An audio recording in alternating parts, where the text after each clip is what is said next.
পথে প্রতিবাদ, আরজিকর কাণ্ডে গর্জে উঠেছে গোটা বাংলা। বিমান বসু, সুজন চক্রবর্তী, মোহাম্মদ সেলিমরা একযোগে মিছিলে হাঁটছেন এবং প্রত্যেকে দাবি তুলছেন যে এই নারকীয় ঘটনার বিচার চায়। আমি একটু কথা বলার চেষ্টা করবো বিমানবাবুর সাথে। বিমানবাবু, যে ঘটনা তা নিন্দা করার ভাষা নেই, আপনারা এখন কি দাবি করছেন? দাবি তো করছে, দাবিগুলো শুনে নিন।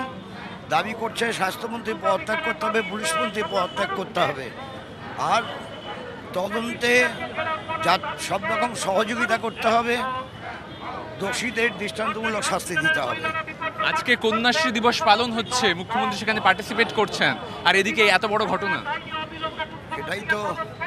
এটাই তো আমাদের রাজ্যের মানুষের দুর্ভাগ্য। এমন একটা ঘটনা ঘটলো যা পশ্চিমবঙ্গে অতীতে কোনোদিন ঘটেনি, যা ভারতের কোথাও কখনো ঘটেনি। সেই ঘটনা হওয়া সত্ত্বেও একজন ডাক্তার এমডি করছিল, তাকে নৃশংসভাবে অত্যাচার করে খুন করলো।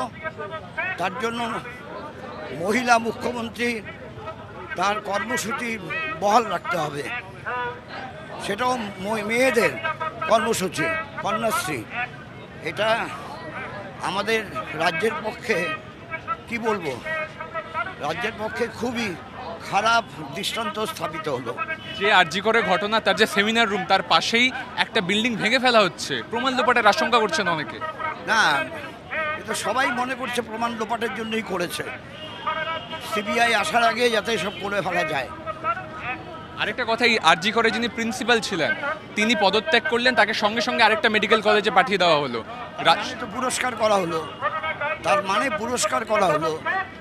এই যে দোষীদের পুরস্কৃত করা, অপরাধীদের শাস্তি না দেওয়া, এটা দস্তুর হয়ে গেছে আমাদের রাজ্য সরকারের।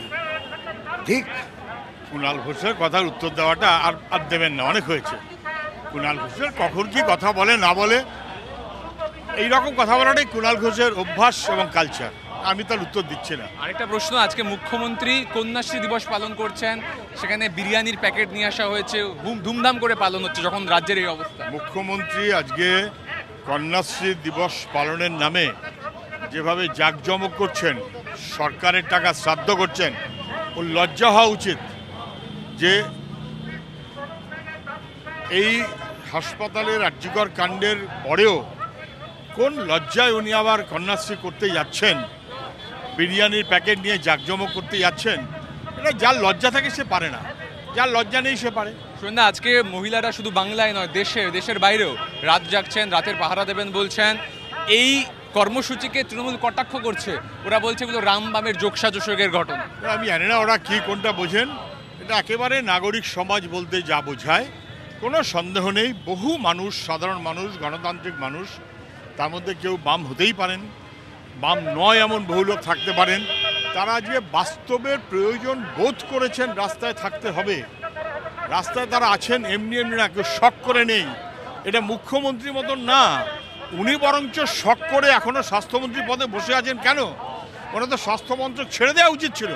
অনেক কাজ ওনার, রাজ্যের স্বাস্থ্য ব্যবস্থাকে বানচাল করে দিচ্ছেন, 12টা বাজিয়ে দিচ্ছেন। রাজ্যের মানুষকে রেহাই দিন, রেহাই দিন। স্বাস্থ্যমন্ত্রক ছেড়ে উনি চলে যান, ওর নিজের লোকেদের কথা শুনুন, ডাক্তারদের কথা শুনুন, পেশেন্টদের কথা শুনুন। স্বাস্থ্য মন্ত্রকের সর্বনাশ করে দিয়েছেন, ওনাকে রিজাইন করা উচিত।